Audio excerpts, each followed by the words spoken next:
What is up, everyone? Welcome back to the Nerd Herd, a comic book club. If you're checking us out for the first time, we are a book club for people who like to read comic books.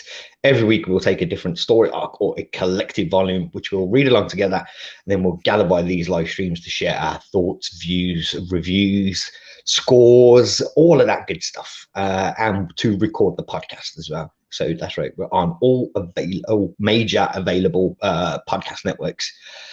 So, if you do want to get involved, it couldn't be easier. I don't think we ever tell anyone how they can get involved, and we really should, shouldn't we? You used to. That's true. Did I used to? I swear you used to, yeah. I've been slacking. Well, if you want to get involved, it could not be easier. Just say hi in the chat. We'll say hello back. We're a friendly bunch. And at the end of this episode, we will let you know what we're reading next week. So you can have a read of that, and then you can join us next week and join the discussion. Could not be simpler. That easy. Easy peasy. Easy peasy, lemon squeezy. Okay, if you are joining us live right now on Facebook, YouTube, and Twitch, thank you very much for coming and participating in the episode 43 now. And I've said it before, but I'll say it again. You guys reading along and sharing your thoughts and opinions and stuff is what makes this super, super fun. So thanks for joining us again. Okay, before we get to introducing everybody, and seeing who's joining us, let me remind you what we are reading this week. This week, we have been reading Deadly Class of Volume 2, which was written by Rick Remender, and the art was done by Wes Craig. This was published by Image Comics in 2015, I think the trade paperback was. And this contains issues 7 to 11. And you can also get this in a super nice hardback format as well, which good luck getting hold of one of them. I've tried, like, you just can't get one. So you just lied to everyone. You said they could. Well, they could. If you're willing to pay an absolute ridiculous amount of money, then yeah, go for it. But they're pretty scarce, man. I'm sure Highland G has got one. Oh, no doubt. He's probably got one, yeah, for sure. Okay, so let me introduce you to my co-hosts. And we have Phil from Phil's Nerdiverse returning this week. The return, yes. Howdy ho, everyone. The return of the Mac, as they say. We have Shane from Dawn of Comics wearing his fancy hat. Bad hair day. Oh, hoi, hoi, everyone. And we have Scott from Scott Shelf. Shumai, everyone. How you doing? Shumai to you, mate. Are we all looking forward to revisiting the King's Dominion, let me get that right, school this week? Yeah. Absolutely. Shane's doing this. Shane's doing the wobble. He's wobbling. What? All right, folks, let's see who is joining us and meet who's the people making up the herd this week for episode 43. We've got Daryl first in. Nice, says Daryl. Nice. We've got SCC, classes in session. That's what he's saying there. Damn right, my friend. We got Highland G. Hey, everyone. How you doing, mate? We have Adam and Coral joining us. And I just want to take this moment to say happy birthday to Adam. It's a belated birthday. It was last week. So Adam turned a good age of 21 again for the third time. Oh, yep. Another one. Yep. Happy birthday. So happy birthday to you. Liam Cartwright is here saying hi-dee ho. And we've got the return of Echidna. I haven't forgotten how to pronounce your name, buddy. I still got it. I wrote it down. It's on my fridge. Says, hey all, it's been a while. I wonder if Dean still remembers how to pronounce my screen name. There you go. Boom, done. And here she is, the one we look for every week. It's Beth. Hey everyone, nearly forgot you were on. I've been in bed poorly all day. Oh, sorry to hear that, Beth. I hope you're feeling all right. And it's jumped on me, as it always does. We have MJ Comics saying, hello, fellas. How do you boys? James and Mikey. Hope you're good. And here he is. We've got Tom from This Month in Movies, the man that chose this week's reading. Hey, guys, managed to pull over.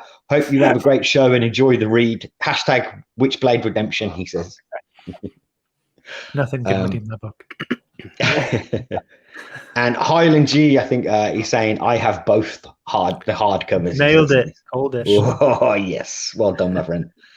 And we also have our man Chris here as well from Off My Shelf saying hello all. There you go. I think I've got everyone. Scott. Yes, sir. Yeah, awesome. All right, there we go. Okay, and we're going to need to kick us off. Tom sadly couldn't come and join us, as you probably got from the message there. He's busy doing work things, so he's clearly not got his priorities right in life. If he's not joining us on a Wednesday, but it's he chose this book this week, so we're going to need a synopsis, and we can't get it from Tom, who chose the book. So, do we have any volunteers? I think you should do it. Okay, all right then. Okay. Well, I'm going to do it next week as well, you meanies. Get some practice in. Yeah. So, volume 2 of Deadly Class follows not far on, right after Deadly Class Volume 1. I think that one was set in 87. This one's set in 88. And it's called Kids of the Black Hole, I do believe. And this follows up the kind of, it wasn't really a cliffhanger of an ending in volume 1, but it continues us getting to understand the character develop around the guy who's hounding Marcus and his gang at the King's Dominion school. We also have the fact that we left the last volume on a murder. So there's a continuation of that story thread in volume 2 as well. And we also, I think, get a lot of character development around some of the other characters in this volume as well. It's a little less druggy, but it is very, very action-packed, much like the first one. There you go. Yeah. Great. Okay. All right, then. Thank you very much. And Liam is saying here, is this the first viewer choice without the viewer taking part? Correct, you are, Liam.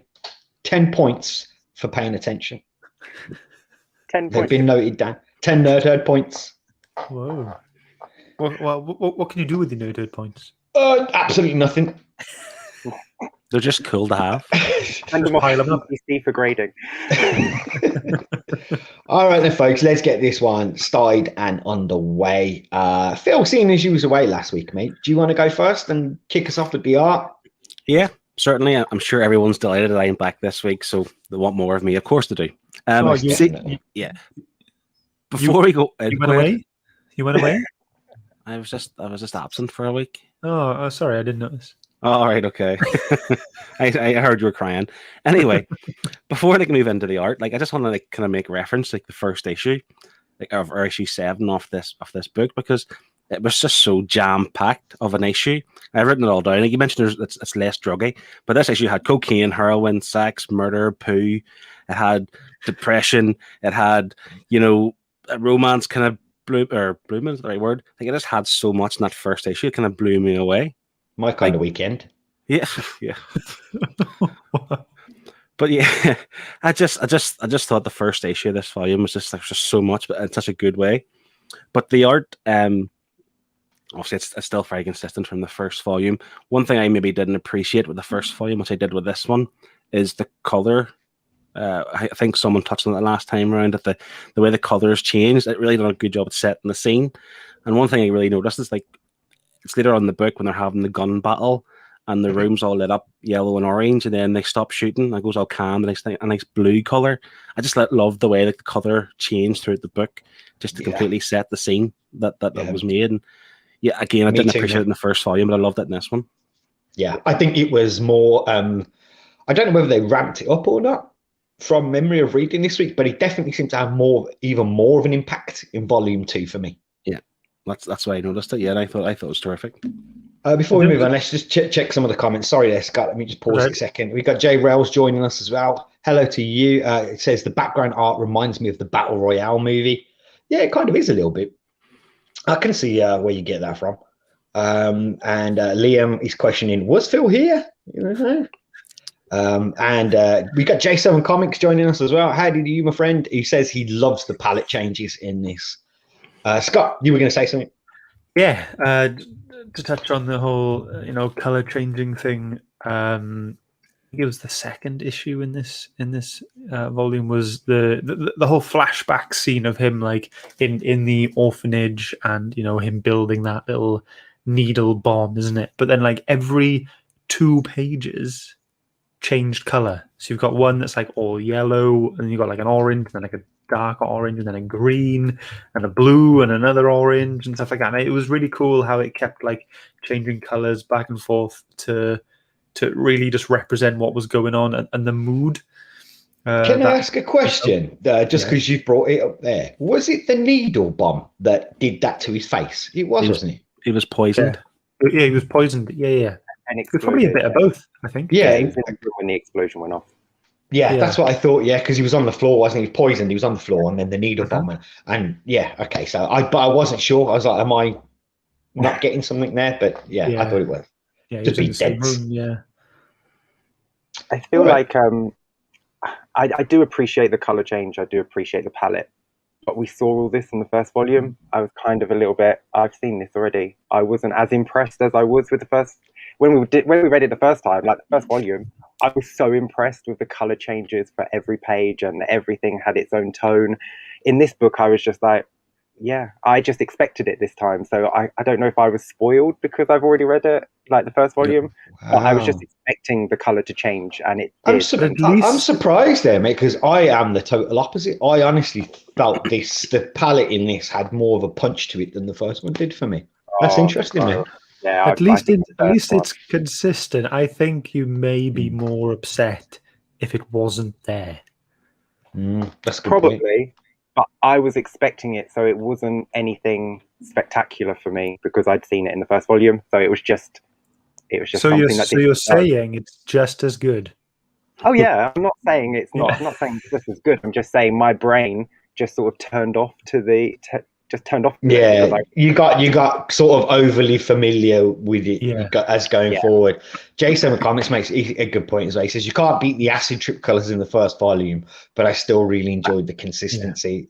And I think I did too. I think the consistency in this for me was great. But again, I don't know whether it's because the story ramped up and I was maybe feeling it a bit more, but I felt the artwork really stepped up in this. Again, palette and Wes Craig's drawing and illustrations, I thought it all ramped up a notch.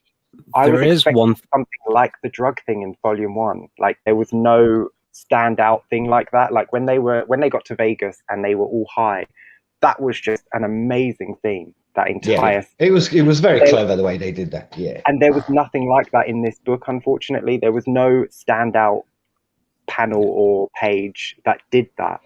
I kind of disagree. I'm kind of with Scott. I think the gunfight thing was kind of just as clever, but maybe in a bit more of a subtle way. It wasn't as in your face as the kind of the drug reference stuff. But I do get what you mean. Like the drug referencing was very standout, and it was very separate from the rest of what we'd read, wasn't it, in that first volume? So yeah, definitely kind of hit you. Let's just say hello to Sean the noob as well. Evening, folks. Hope you are well. We are good, mate. I hope you are too. I have a bit of an issue which I don't really understand, so maybe someone could help me out.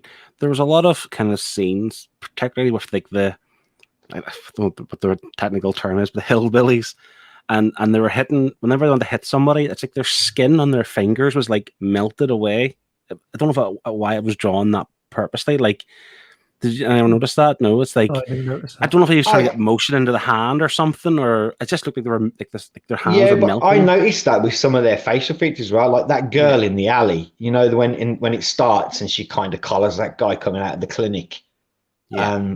My first reaction was like, how can I get this girl's phone number? And then secondly, I noticed like what you said, some of the features do look a bit crooked, like her teeth are kind of a bit strange, and it's almost like not as obvious that you would look at it and go, yeah, they're meant to be crooked, but you kind of question it in your mind going, I think that's just to add a bit of grotesqueness to it for me. Yeah.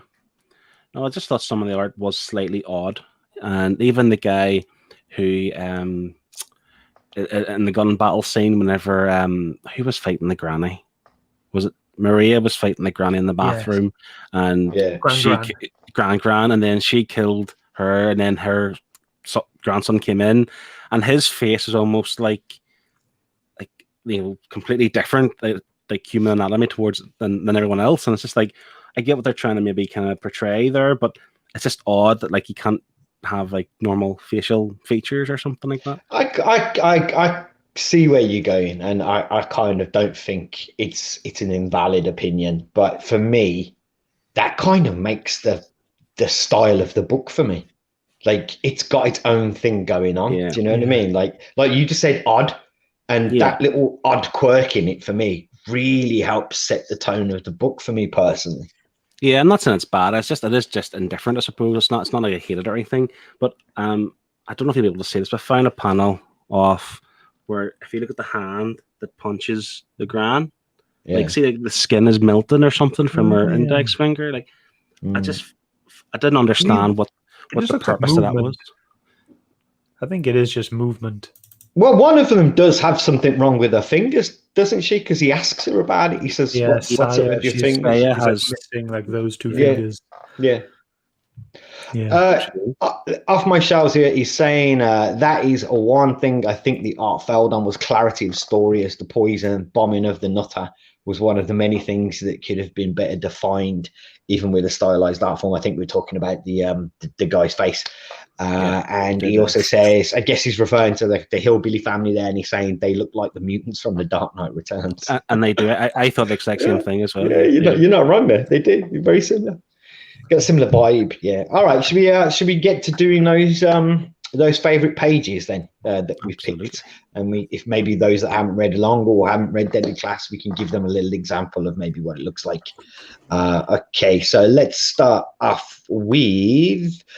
I'm trying to pick like the least wrong and it's not very possible. Shane, let's start with yours, mate. Oh, nice. There we go. Great. Yeah. So I picked this one. There was a couple I wanted to pick, obviously. Like I say, the art was consistent. It's not a negative. It's just I was expecting the color changes. That's all. But I like the brutality of Maria in this scene, and I just love that top panel with the pitchfork going through, taking the eye out. I thought that was drawn really well.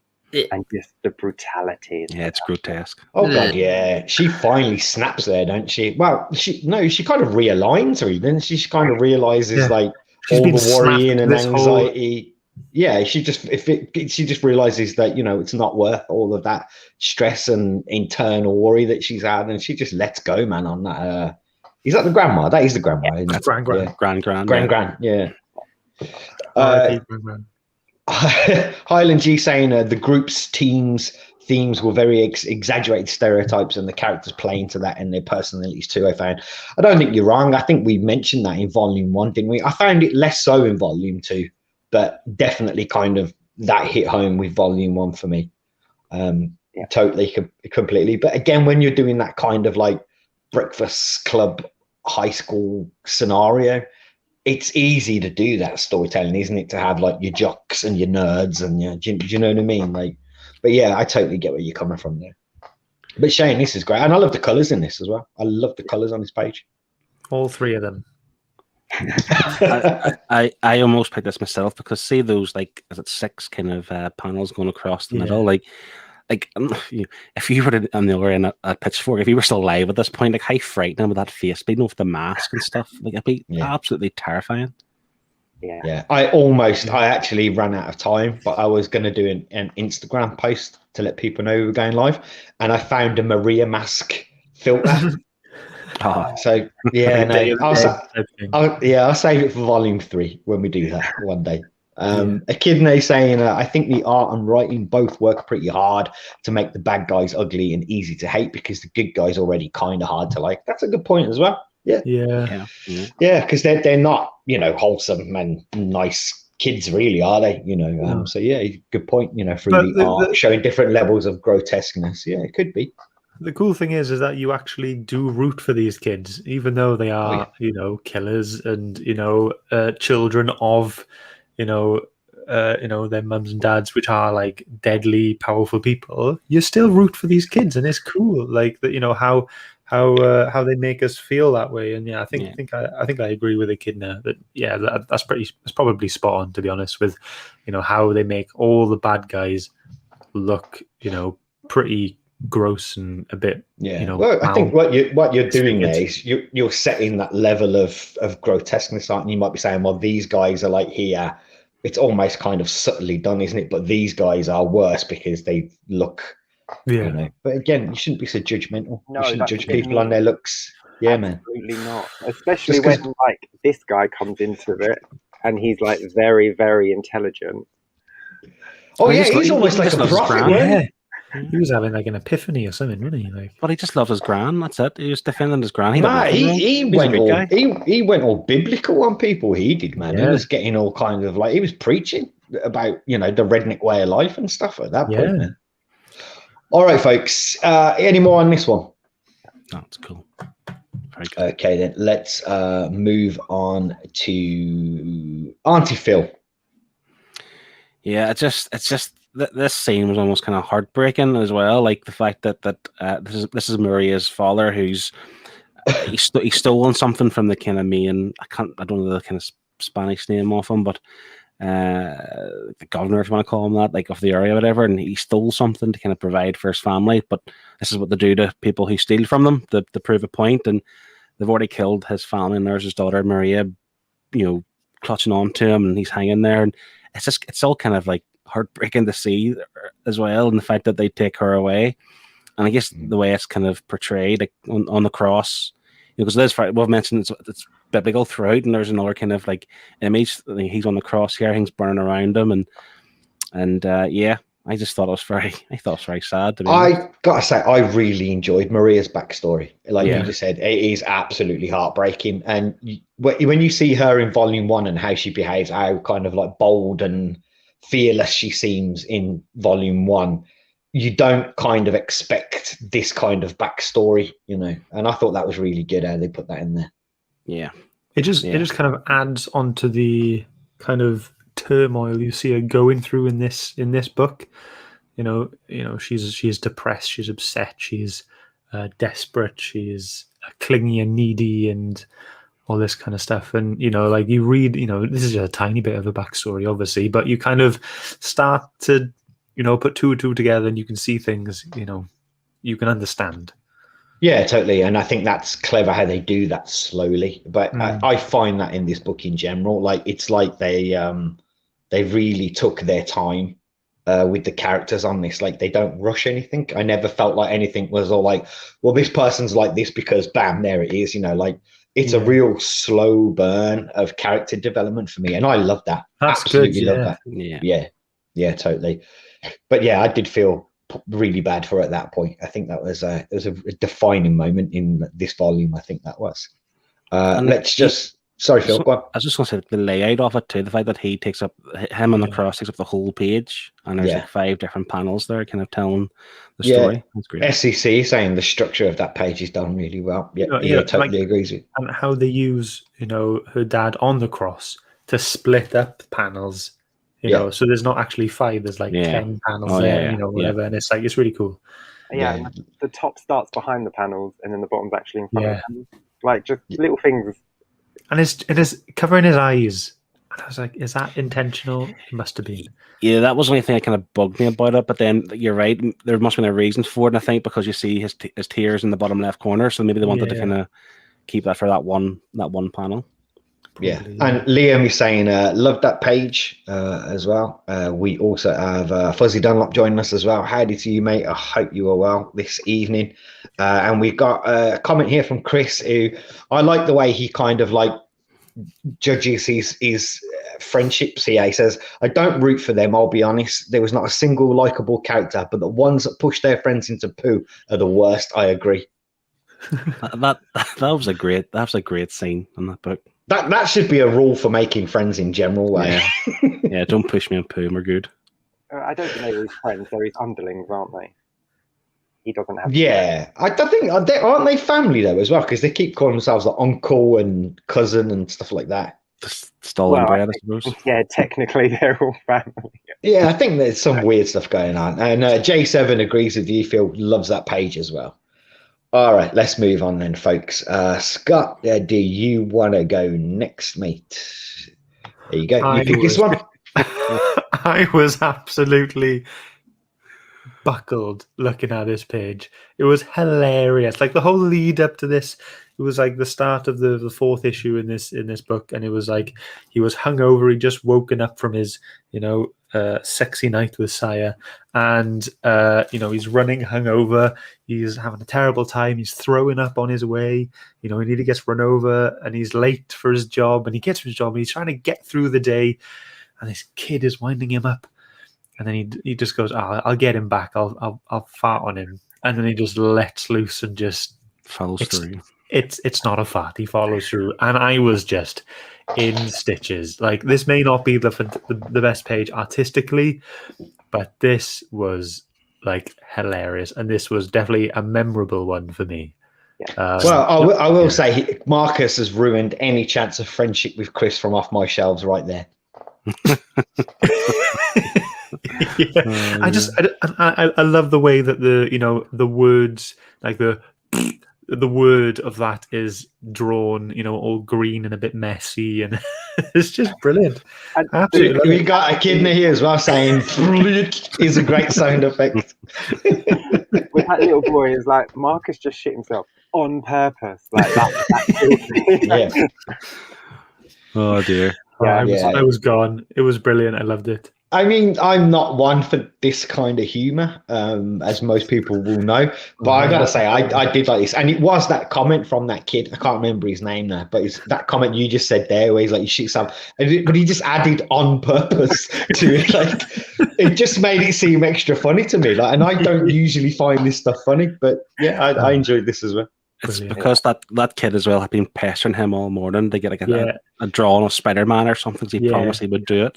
Yeah. But I almost picked the next page of this where he was cleaning it all up, and I thought, I can't have 2 weeks in a row where I pick pages based on toilet humor. Like last week I had the pee in the speech bubble. I couldn't have poo this week, so I had to pick something different. But yeah, that's hilarious. That is hilarious. I was waiting for this page to happen because I've seen the TV show. So before I read any of these, I watched the show, and because Volume 1 was beat for beat, like the first half of the season, I assumed Volume 2 would be beat for beat the second half. So I was waiting for so many moments from the TV show, and I was waiting for this, but it still caught me off guard, and I still laughed really hard at this page. Yes. So just for me, because I've never seen the TV show, does the TV show cover Volume 2 then? Is that where the TV show ends? Yeah. Okay, right. And this scene is in the TV show, so just YouTube this scene if you want to get. I've got to go and watch it. Everybody keeps telling me how great it is. The only thing that puts me off is the fact that it's been cancelled. Yeah. Because I know I'm going to get really into it, and then I'm going to be gutted that there isn't any more for me to watch. Yeah, it was really good. All right, folks. Any more on this one? No. Okie doke. Moving on. I actually chose something rather tame. I chose this one, and it was probably less about the art, and I think this is just before Scott's page that he picked there. Yeah, but the writing in this just really hit home to me, because he's talking about fandoms and nerddoms there, because he's working in a comic book shop, and I just thought it's clear Rick Remender must have been involved in all of that when he was younger, because he just sums up like all of the crap from nerds and fandom and stuff that you get in there. And I'll just read you a little bit as well. He just says like they yell, they bicker over trivia, and they try and argue with me about who the best inker is, how little I really know about Doom Patrol, how much better Paul Smith is than John Byrne. They haggle over pedantic nonsense in shrill voices. The indie nerds pop caps on the mainstream nerds, vice versa. Just like anyone else, pecking orders established, elitism in every social subject. They gang up and single out. Yeah, I had actually written that down myself. Elitism in every social subset, because it has hit home. That's all true. They were saying, you're right. I just thought, given some of my experience, I just thought, wow, like Rick Remender definitely nailed that one, man. Totally. So yeah, that's really for me. It's just that writing. I just think that that's how identifiable this book is, but this is by no means, I think, the only part that will stand out for people to identify with as well. I think there's quite a lot in this book, and that's why I chose this page as a reflection of just how well I think Rick Remender knows these characters and knows the references he's drawn from in real life. Yeah. So there we go. That is what I chose. And Highland G says, I love the nerdy chat. That's why we're here every Wednesday. Yeah, there we go. So I chose that page for that particular reason. All right, then. Any more on the art? I know some of you have notes sometimes. You're all professional like that. I do have more on the art, but I'm looking at the time. We should go on to the... You sure? We got time, mate. We're okay.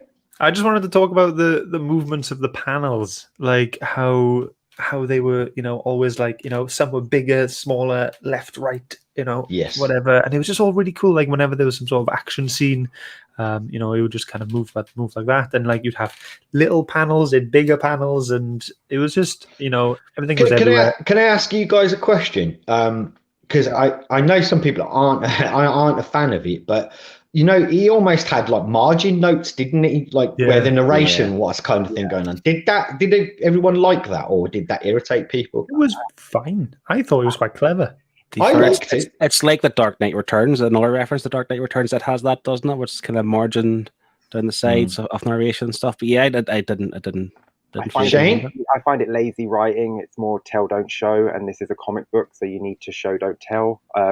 It wasn't too much, so it was all right. But if it carried on at the pace that it started, because it started really heavy, and if it carried on like that, I would have had a problem. But yeah, there's only I think a couple of pages, isn't that, where it's kind of very monologue driven, and it's in those margins there. So yeah, it is only a short bit. All right, anything else, Scott? No, that's it for me, really. Thank you. All right, let's move on to the writing and the story then, and see what we made of that, because I think we've naturally touched on it a bit anyway. So, Shay, you want to go? Like I said with Scott's pick, this is pretty much beat for beat the TV show. So I was just expecting things to happen. I was waiting for things to happen. It didn't stop me from enjoying it. I still enjoyed it for the most part. I noticed the differences between the TV show and this book. And the differences in the writing. The TV show is a lot more family friendly, even though it's still got the swear words and stuff. It doesn't have 7 uses of the word faggot like this volume does. And I'm not easily offended. I'm not offended by that word. You can't say those words. We're going to get banned from Deezer. Stop it. I'm not offended by the word. It doesn't bother me. But when someone uses it just for the shock value, and that many times in a book, it just loses its impact for me. And I just felt like it was just a bit lazy and a bit... I'm glad you brought that up, mate, because that was one of the kind of mental notes I've made, that I do think, okay, yeah, they use the word to kind of make a point on what type of characters these people are. But I do feel it was a little bit overused in this. I mean, it was even his dying word. He had to say it so many times. He even says it as he's gargling his last breath. I liked it when he done it for his last word, but you're right, he used it far too much throughout. But obviously, I think it was only Chester, or fuckface, if you want to call him his real name, who used it. God, we're definitely getting banned from Deezer. Yeah. Sorry. Everyone else said Gaylord. So them. And they obviously done it to kind of, like they say, to kind of, as we mentioned, with the art, to making the bad guys ugly, to use those kind of words that people just don't like, to make them even badder, But his death scene, I did quite like the fact they had to get it one last time, just to show him how arsehole he really is. I think I'm gonna maybe play devil's advocate here and maybe say maybe that was part of Rick Remender, because this is set in the 80s, and obviously language and stuff was very different back then. So, yeah, but then if you're going to use that excuse, the N-word is not used in either volume. So let's not go down that road, man. Yeah, we're not playing it's the 80s, so you're allowed to say what you want. No. If you're using a word like that too many times in a volume just for shock factor, use it once, use it twice. That's fine. I'm in firm agreement with you, mate. I think the word was overused a little bit too much in there. Let's just check up with the comments before we move on. Off my shelves is saying, I think he's talking about the narration in the margins here. He says it was reminiscent of Kill or Be Killed, with lots of exposition next to the scene, but that became part of the style of the book more so than here. Definitely spot on with that. And we have Firehawk in the house as well. Howdy to you, mate. Hope you are well. Okay, Scott, what about yourself, man? Writing? I think for me, I was just focusing on just a lot of the emotional side of things with what was going on. Every character has their backstory and their reasons for feeling and acting the way they do, and as they're teenagers, everything is instantly highly strung even more. And I think that was what I've like really remembered about the book, is just how emotional and amped all the characters, Marcus, Saya, Maria, Buckface, all them, everyone is just just so emotional. There's so much going on, like the relationship and stuff with Marcus and Maria.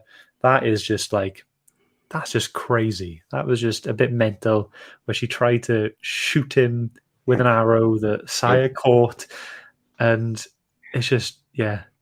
You have to wonder, do any of the characters ever have any like downtime, like chill time? Just relax. It doesn't seem that. Yeah, it doesn't seem like any of them have any time just to chill out and look after themselves. Like it's all just full pelt, isn't it?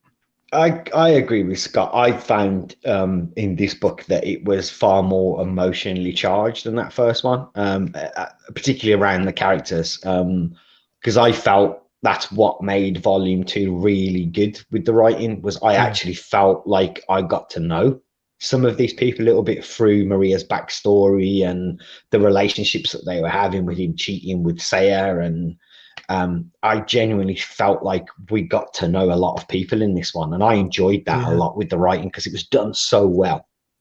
Yeah, I just wish that the kids were older. I feel like the age of the children having sex and being naked so much was really like the amount of times Marcus was naked in this book was. I was really uncomfortable to read. I don't know what it was. I think like the art style didn't make me feel so uncomfortable. Like, there was quite a few panels and scenes with him naked, but then there was just one panel in Monstrous of the girl naked, and that made me feel more uncomfortable because it was more realistic art. I will say I've recently read, again, I don't want to go too far off topic, but I recently read Sandcastle, which is the book that M. Night Shyamalan's new movie is based on. And I got to be honest, there's some very ropey, questionable art in there that made me feel a bit uncomfortable, let's put it that way. So I didn't think this book hit the depths of that. It's not there was one scene characters for me. That's the only thing. It's not the art, it's the age of the characters. Just make them 18, 19. They can still be in assassin school. It's fine. I don't want to see 15-year-olds having sex in a comic book. Please don't do that. There was one scene as well whenever he was stealing the pins. And I can't remember the girl's name, but she was also suspected of stealing the pins. So they brought her into the principal's office or whatever you call her. And they made him strip and like bend over so they could like check his bum hole. Like just that kind of whole humiliation scene was a wee bit uncomfortable, but like. But needles, I don't think he would hide them there. Well, maybe they just wanted to look. I don't know, which makes it even worse. It's just odd the fact that they made him turn around to the girl and then bend over and then had to check his bum. And I just thought that kind of humiliation scene was a bit strange. But overall, like see the book, like I think we touched on. I was aroused. What do you mean? Wow. I'm joking. We're getting banned from everything. You see the ground, there goes Spy-Fi. There, it's all going. See, on the first book, we touched on the fact that Rick Remender had written this book based on a lot of his own experiences with school and stuff. Like that guy, he must have had a hard life because this book is grim. It's dark and mental and mad. There's too much that's like, it's all very depressive as well. It shouldn't be entertainment, but it is, and I enjoyed it. It's like a Tarantino for a comic book. Do you know, you are right. Do you know what I would like to do? I would like to sit down with Rick Remender and just ask him, because this is semi-autobiographical, I would like to ask him which bits were true and which bits he's kind of taken that poetic license with, you know. Yeah. I think the next question. You are right. Some of this is seriously grim. You know. Yeah. The next question would then just be, "Are you okay?" Yeah. that should be the first question. Are you all right? Yeah. Let's just catch up with some comments here as well. Off my shelves is saying, my problem with the writing is it didn't come across as teenagers. It was all very forced and self-aware, trying to be cool and different. It made me uncomfortable too, Shane. Isn't that what teenagers do? Don't they try and be cool and different? Isn't that the point, though? I think I'm still trying. I gave up a long time ago trying to be cool. I've got a hat. That is true. You are looking very cool today. Yeah, I think Firehawk likes it too as well, mate. I think he did say nice hat as well. In here, I can't find the comment now. We've gone too far down. We skipped too far down. Echidna saying, I didn't particularly enjoy the teen angst and self-loathing. I had quite enough of that in real life. Thank you, says Echidna. I think it is a point. I think it depends on how you judge it. I said when we looked at volume 1, I identified this because, you know, I didn't have a good time at school. It was an institution for me. So I kind of identify a little bit with the angst and all of that. Yeah, so I think I find it relatable, but I can see some people going, oh, God, this is a bit, do you know what I mean? A bit emo. Yeah. The thing is, too, it obviously touches a lot on depression, and I think it starts off with Maria's depression because she's just killed her ex-boyfriend in favor of her new boyfriend, and obviously trying to try to keep it secret, and she can't cope with it. But I think there's a point where Marcus says, like, he's had a lot in the past, and when you go through that, you can have no sympathy for other people going through it, type thing. Yeah. So he didn't really want to know, so he wasn't what's the word? He wasn't as caring towards her as he maybe should have been. Yeah, that was dark when he goes to the room and she's crying, and he just goes to a rave. Like, goes to the club. Who does that? I know you don't want to be with her. You know, as teenagers, you know, everyone has got their emotional cap, you know, their emotional limit and how much they can deal with themselves, you know. And I think having sex in the park with multiple women, you're old enough to care about your girlfriend's feet. It's a fair point. It's a fair point. You're not wrong there. I'll sit down. I'll just. But you know, these are young people trying to find their way in the world, and I think that's what you have to remember is that, okay, you know, you saying, you know, you don't want to see it in comic books, it's a little bit uncomfortable, but it happens in the real world, you know. And this is based on, or some of it at least, is based on Rick Remender, his own childhood. So it kind of makes sense to me that some of this, you know, a little bit wrong stuff is in there a little bit, you know. I think it does remind you that not everything about being a teenager is good. A lot of it is just shit, you know. Can we also touch on the Chester who wants to be a notorious murderer?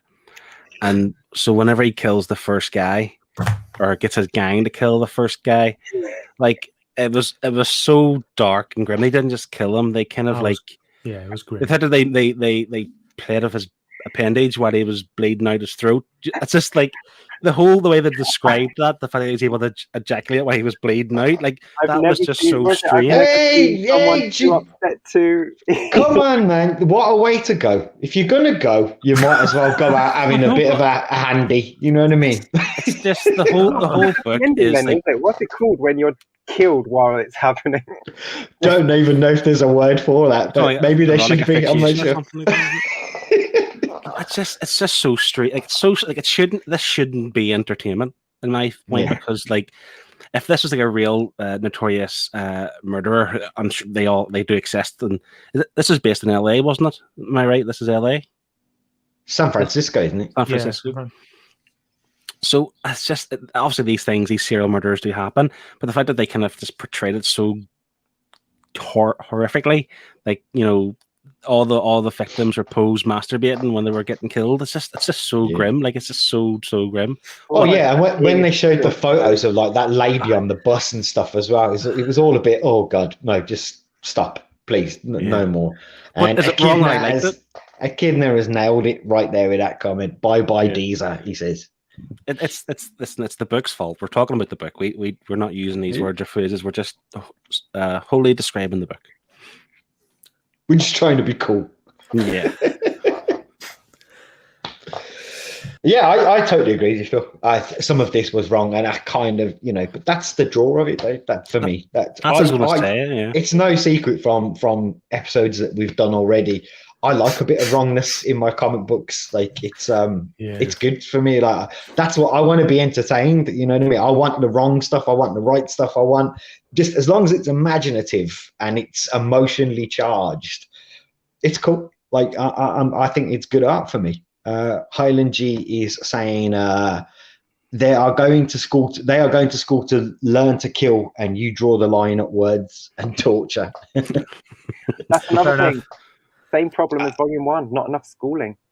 Well, yeah, I remember you saying that. And Chris from Off My Shadow saying it was grotesque. It would be an ambivalent ending, I think.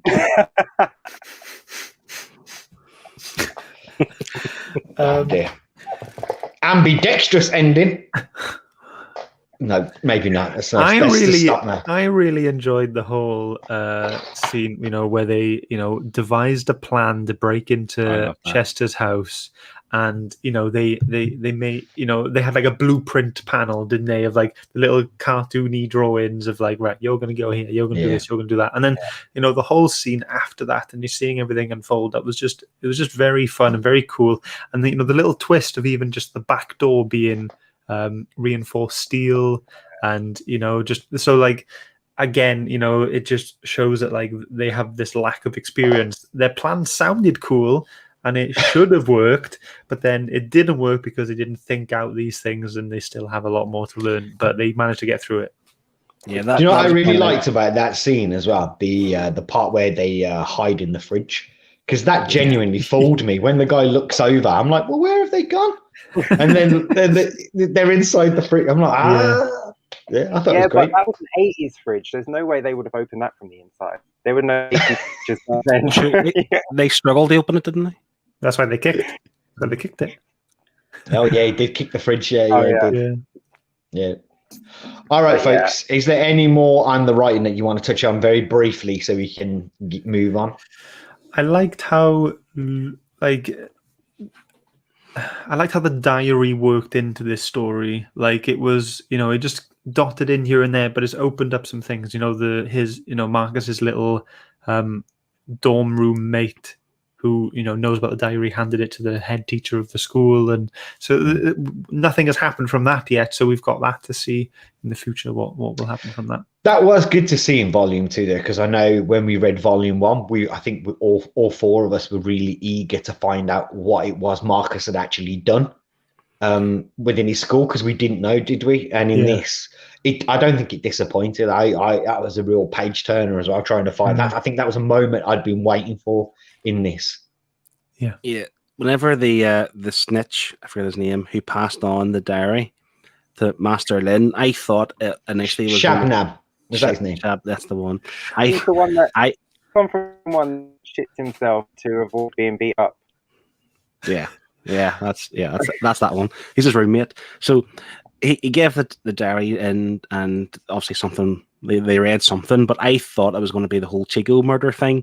But now I'm convinced it's not. There's obviously something else going forward because they didn't address it, So there's obviously, because to be fair, in this story, we got what happened in the orphanage, but we didn't get that much more of Marcus's kind of motivations now. And you remember he wanted to kill Ronald Reagan. Wait a minute. So you think when Master, what's his name? I can't remember his name. Lin. Yeah, when Master Lin had read the diary, you don't think that was him finding out about the Chico murder? You think something else was in there? Yeah, because nothing came of it. There's nothing. I'm only speculating. I don't know, because nothing really came of it. Yeah, it's just him finding out. Yeah, yet. Yeah, but Marcus got taken into the school because they think he killed a bunch of people. So it's just the truth that he didn't. I think that's what was revealed to the Master. Oh, yeah. Yeah, because he does. There's clearly something's going to come of that, though, because he does say, doesn't he, put it back. He can't know this is missing, So, and he tells him to report back to him, doesn't he, on anything, So I think there's going to be more down the line. I can't wait to get into number 3 now. All right, should we do it then, folks? Yeah. Should we do it? We're at that time. So glasses are on. None of you brought your glasses. Oh, sorry. Well, come on. There we go. Scott's brought his glasses. All right, folks, you know the drill. If you've read along with us this week, drop your final thoughts and your score out of 10 into the chat right now. and I'll make sure I pick up everybody's scores, and we'll get an average of what everybody thinks. So let's go for it then. Round the table. Phil, over to you, mate. Cool. This was just kind of like action-packed and full of depth right from the start, and I thoroughly enjoyed it. I enjoyed this a lot more in the first volume, even though it is really grim. But I kind of refer to it as like a Tarantino style in a movie, you know, that as a creator he can push those kind of boundaries, and it is grotesque and it is grim, but like kind of want to see what he does with it type thing. So I enjoyed it for that. For me, for this volume, like we mentioned Maria's backstory, and I'm actually thinking about it. Maria's backstory, or Maria's history with Chico's dad, is essentially going to take up 3 volumes. Volume 1, this one, and the next one, it appears. And I like that they're branching that out, and there's still that kind of secrecy with Marcus, and even Saya. There's not a lot known about her. I think they mentioned that in the book, and it just kind of builds it up. There's going to be so much to come with it. The gun battle scene was great. The fight scenes were great. Marcus pooping himself and having to wipe his bum with Blaine's t-shirt and getting kicked out of the comic book store. It was just hilarious. But I love as well how they've written the fact that the kids are still underdogs, they're still learning. They're not, even though they're deadly assassins, like they're outwitted by a bunch of hillbillies because they're still only young kids, and I love that. So yeah, for me, it's on up a point from last time. I give a 7.5 last time. This time I give it 8.5. Okay, that's an 8.5 from Phil. Nice one. Shane, the man in the hat. I enjoyed this volume. I didn't enjoy it as much as the first volume. I enjoyed the story, and I enjoyed that we got more about the characters, but I don't know, there was just something off. And I think it's because I really, really enjoyed the first volume, and this was just like more of the same art-wise. So I think, I can't explain it. There was just something in my brain while I'm reading it. I just wasn't registering the art as well as I was in the first book. The story was great. Characters fine. Marcus, naked too much. Sex with kids too much. I'm not enjoying that. The overuse of certain words, it loses points for me for that, because it's just not needed in the book. Great villain, great tie up to that part of the story, and then the build up to Chico's dad walking into the room holding his head. What a great cliffhanger. Yeah. I will carry on reading, but for me this drops a point from my last score because of the over-sexualization of these children, the overuse of certain words. I just don't enjoy that in my books. So for me, it's a 7.5. Okay, it's a 7.5 from the cat in the hat. It's weird reverse then. Mr. Shelf, what do you got to say about it? For me, I found this quite like a highly strung, high octane book with lots of teenage emotion and drama, and some of it I think is quite relatable to a lot of us, to be honest. Highland G made a good point earlier, with the whole they're going to school to learn to kill, and you draw the line at words and torture. Like, it would be weird if this book wasn't dark. Like, it would be missing something if it was just learn how to kill and then the rest of the world was nice. You know what I mean? So it has to have this dark aspect. Maybe it shouldn't be as dark, or some things shouldn't be mentioned or drawn or written about, whatever. But it needs to be dark for it to be the book that it is. The art is consistent, and I loved it. And the colors of whole pages just being one simple color was really great, and it's something that I enjoyed all the way throughout. And yeah, like Shane said earlier, the fact that this was tied up nicely with Chester, and then we're going in, and it's quite organic. We're going in quite well into Chico's father, and we're going to see how that goes with Volume 3. I read this all in one hit, and I really enjoyed it. I'm going to give it an 8. Ooh, it's an 8. So clearly better than Doctor Strange, Strange Origins for you. Yep. A bit. Just a bit. Yeah, just a smidge. All right. A smidge. All right. If anybody wants to drop their score in who hasn't, want to do that now, we'll give you a few seconds to do that if you haven't already. And then we will go through and check them comments there. So far we have Adam and Coral coming in with a 6.5. Mixed feelings on this one. Preferred the first volume. So I think they're in Camp Shane today. We've got Tom this month in movies. Of course, Tom was the man that chose the book this week. He says, I absolutely love the story from volume 1 to the latest issue. Art style is consistent throughout. The coloring is brilliant. Volume 2 gets a 9 out of 10 from me. Hope you all enjoyed it. Here's to volume 3. Strange fart noise. That'll do. God, there goes Apple. Right. Spotify next. Who's left? Yeah. And Echidna it comes in with volume 2, continued to impress and surprise me. It's an 8 out of 10 from Echidna. All right. And I think we've just got one more in here as well. You've all left it to the last minute this time, keeping me on my toes. Highland G comes in with an 8 for me. It only gets better. Nice. I can't wait to find out. All right, I'll do mine real quick, and we'll we had one more score. Oh, do we? Sorry. Take my eye off the screen there and look what happens. We've got off my shelves here who's saying that the lack of characters I can latch onto, like volume 1, made me look for the school premise, as that idea still intrigues me the most, but nothing. I was not a fan, I'll be honest. It's a 4. 4. Ooh, Chris. We need to have a chat, mate. We used to. It's totally okay, but yeah, I want to. That's why we do this. You know, I like to know. Why. Yeah. I like to know all of the little details. Okay, I'll do mine real quick then. I think that is the last score there. I love this. I'll be honest with you. I like the dark, wrong stuff in comic books, as long as it's proving a point for me. Yeah. If it's needless and unnecessary, then I don't like it. But if it's proving a point, and I think it goes back to what Scott said, that's how I view it through my eyes, is that I think he's showing the world of a teenager isn't a lovely place all of the time. It's full of confusion, it's full of learning, it's full of mistakes, and it generally is just full of lots of crap feelings, high highs and low lows, you know. And I enjoyed that, though, in the characters, and I found it quite relatable to my own time spent at school.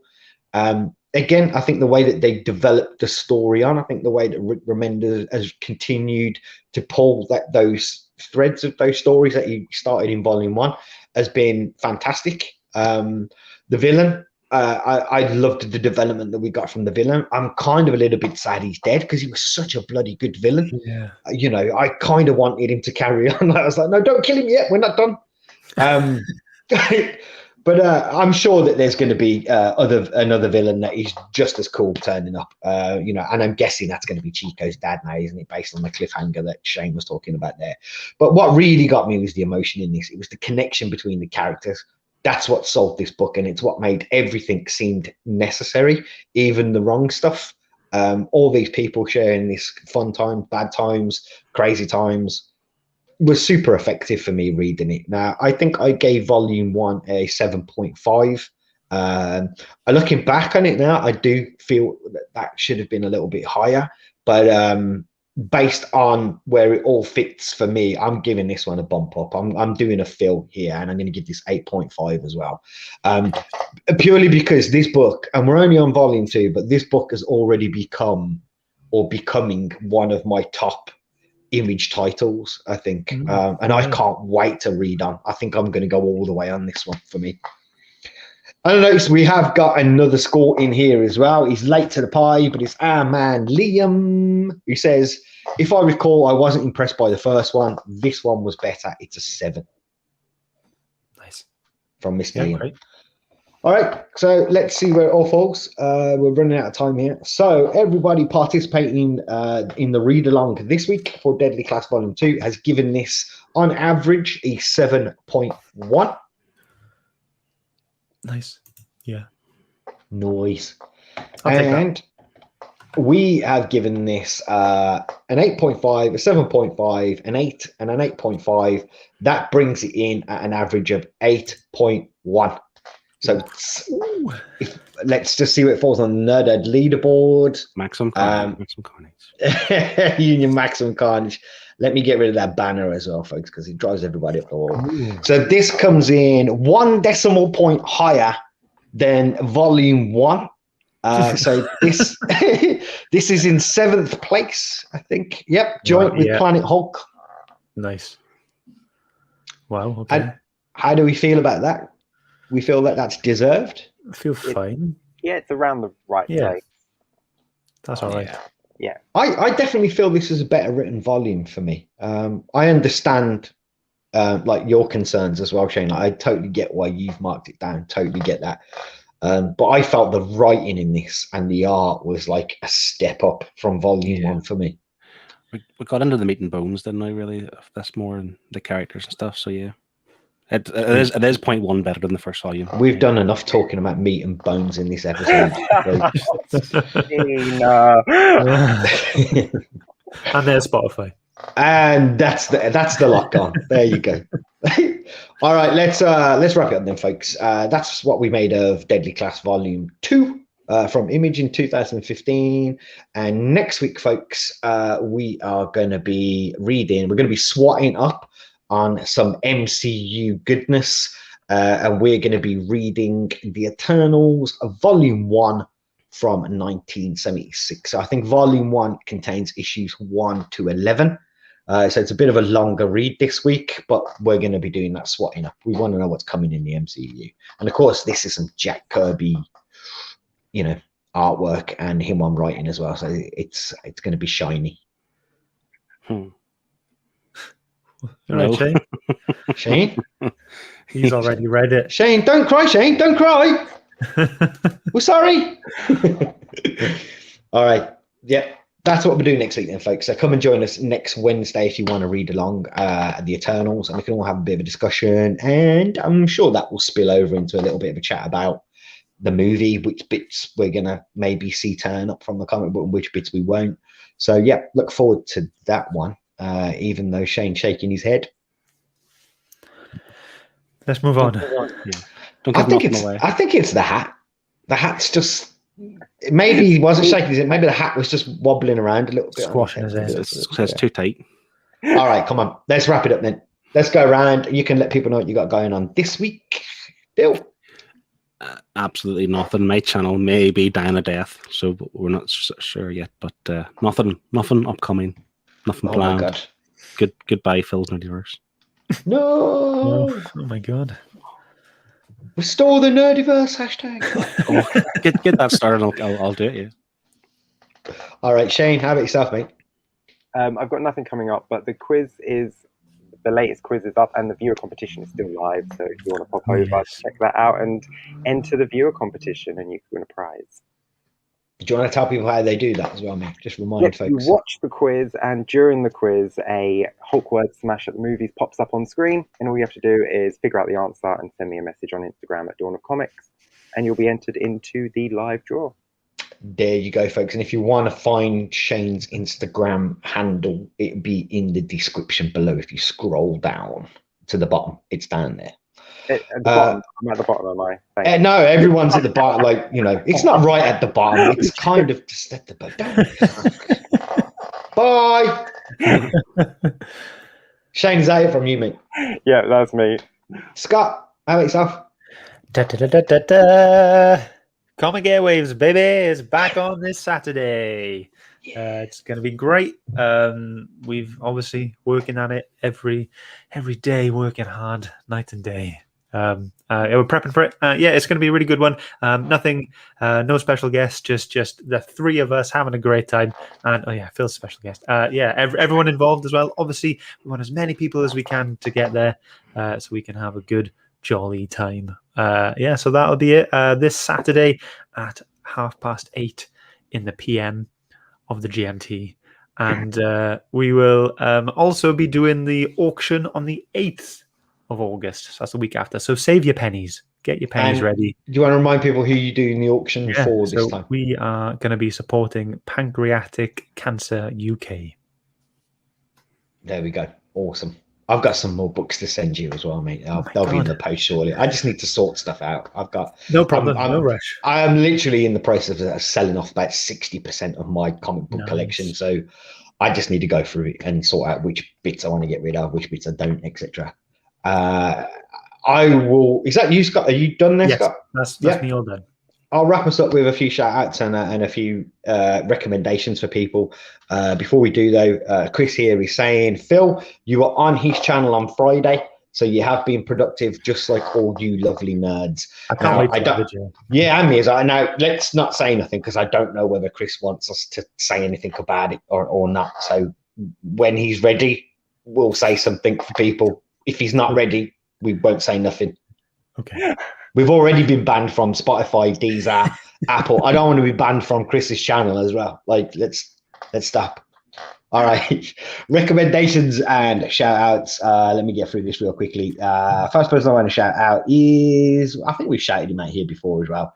Good friend of the channel. And I miss him. We need to hang out more. But go and check out Lee over at the Nerd Burger. I think he's recently just done an update on his collection and all the bargains that he's picked up. He finds some amazing bargains, man. Amazing bargains, Lee. That shop he goes to, if I ever beat him there, he's in trouble. Yeah, totally, man. And also go and check out. Now they're on YouTube, and I've got their link here for their channel, but they're also like on Instagram and a few other places as well that you can find them too. But go and check out This Week in Metropolis. They are a podcast who they interview all sorts of people, from creative types to comedians to, I think they even had Otis on there once. You remember Otis from was it the Gadget Show? Really? That's yeah, cool. they had Otis on there once as well, man, which was really cool and interesting. Yeah. So they have lots of different people, comic book people, creators, comedians, like lots of different range. And it's just a good, if you're a fan of conversation, it's a good podcast. So go and check them out. And the last shout out I want to do is an Instagram shout out. Go and check out our friend Glenn 2K4 over on Instagram as well. He's a good friend of ours as well. And I've been having a conversation with him this week about Deadly Class. He's a cool guy, so go and check him out too. And as I always say, if you like what we do, you'll love what they do as well. And they're probably not banned from all the major podcast platforms. So all right, if you will just briefly look under your chairs, guys, you will find underneath there a wave. If you could please get that out for me right now. It's heavy.